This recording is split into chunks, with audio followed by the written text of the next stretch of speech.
हर वर्ग के लोगों को किराए पे बुलाया गया था। जिस प्रकार भोजन पैकेट के लिए वहाँ पे भगदड़ हुआ, लड़ाइयाँ हुई, उसको देखने के बाद मैं ये कहीं नहीं कहूँगा कि वहाँ पे ब्राह्मण और कि कोई प्रबुद्ध वर्ग इकट्ठा था। राजीव राज से पूछना चाहता हूँ कि प्रबुद्ध वर्ग आप हैं तो आदरणीय अखिलेश यादव जी आपके क्या हैं? आप? मैं आत्म प्रकाश पांडे मोनू भारतीय जनता पार्टी का एक छोटा सा कार्यकर्ता हूँ और भारतीय जनता पार्टी की जिले की राजनीति करता हूँ। नहीं, मैं कहीं भी उसमें ब्राह्मण आपको नहीं दिखेंगे। उसमें हर वर्ग के लोगों को किराए पे बुलाया गया था। जिस प्रकार भोजन पैकेट के लिए वहाँ पे भगदड़ हुआ, लड़ाइयाँ हुई, उसको देखने के बाद मैं ये कहीं नहीं कहूँगा कि वहाँ पे ब्राह्मण और कि कोई प्रबुद्ध वर्ग इकट्ठा हुआ था। और मैं राष्ट्रीय प्रवक्ता राजीव राज से पूछना चाहता हूँ कि प्रबुद्ध वर्ग आप हैं तो आदरणीय अखिलेश यादव जी आपके क्या हैं? उनके बारे में आप क्या कहेंगे? आज जिस प्रकार से समाजवादी पार्टी के तथाकथित ब्राह्मण हितैषी, जो अपने आप को ब्राह्मण हितैषी कहते हैं, वो भगवान परशुराम की मूर्ति लगा रहे हैं और ब्राह्मणों के सम्मान की बात कर रहे हैं और जगह जगह सम्मेलन कर रहे हैं। मैं उन समाजवादी पार्टी के तथाकथित ब्राह्मण हितैषी लोगों से पूछना चाहता हूँ कि उस समय वो कहाँ थे जब ब्राह्मणों के साथ अत्याचार हो रहा था उनकी सरकारों में। जिस प्रकार उनकी सरकारों में एक अखिलेश यादव जी के क्षेत्र में जिस प्रकार ब्राह्मणों के एक परिवार को, एक गांव में एक परिवार के लोगों को नंगा करके, जिसमें महिलाएं भी थी, उनको पूरे गांव में घुमाया जाता है, उस समय ये प्रबुद्ध वर्ग के लोग और अपने आप को ब्राह्मण हितैषी कहने वाले लोग कहाँ थे?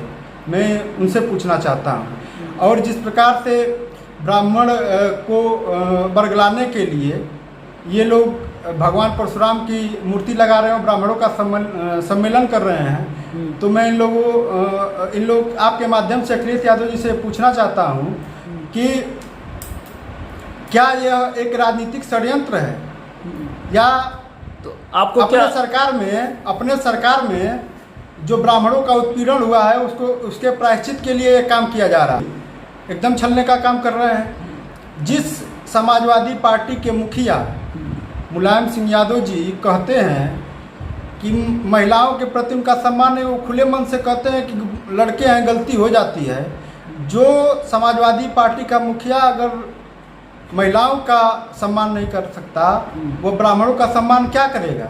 मैं आपके माध्यम से पूछना चाहता हूँ। और ये खुले मन से मुलायम सिंह यादव जी ये कहते थे अपने भाषण में कि अगर काला नाग और ब्राह्मण दोनों एक साथ मिले तो सर्वप्रथम ब्राह्मण को मारो, क्योंकि ब्राह्मण ज़्यादा खतरनाक है।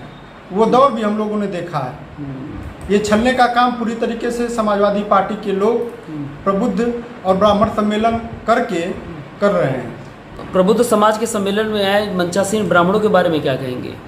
वो सब बहुरूपिया हैं। अभी 2012 से 2017 का वो दौर मैं आपको बता देना चाहता हूँ कि मैं उस समय इलाहाबाद विश्वविद्यालय का छात्र रहा और उस समय स्थितियाँ ये थी कि हम लोग डरे सहमे रहते थे। हमारे माता पिता किस प्रकार से अपनी आवश्यकताओं को काट करके हमें पैसे भेजने का काम करते थे। और ये समाजवादी पार्टी के उस समय के जो मुखिया थे अखिलेश यादव जी, वो अपने आला अधिकारियों से ये निर्देश कर दिए थे कि अगर ब्राह्मण कोई नाम रिजल्ट में दिखाई दे या कोई क्षत्रिय दिखाई दे या कोई सवर्ण वर्ग से दिखाई दे, तो उन अधिकारियों को ये दिशा निर्देशित किए थे कि ये दो पैसा कमा ना पाए, ये अपनी आवश्यकताओं की पूर्ति न कर पाए। इसके लिए इन्होंने दिशा निर्देशित किया था कि ये निष्क्रिय बने रहें, हमारे पैरों के नीचे रहें। इसके लिए इनका नाम न आने पाए रिजल्ट में, तो आप इनका आंसर की निकाल करके उस पर सफ़ेदा लगाने का काम करिएगा, इनके कापियों को बदलने का काम करिएगा। ये तमाम चीज़ें उस समय होती थी और उस समय के गवाह कोई किसी व्यक्ति को मैं नहीं कहूँगा। प्रयागराज की वो सड़कें हैं और लोक सेवा की दीवारें हैं और वो गेट है, वो प्रत्यक्षदर्शी थे जिस प्रकार से इलाहाबाद धू धू करके जलने को मजबूर हो गया था।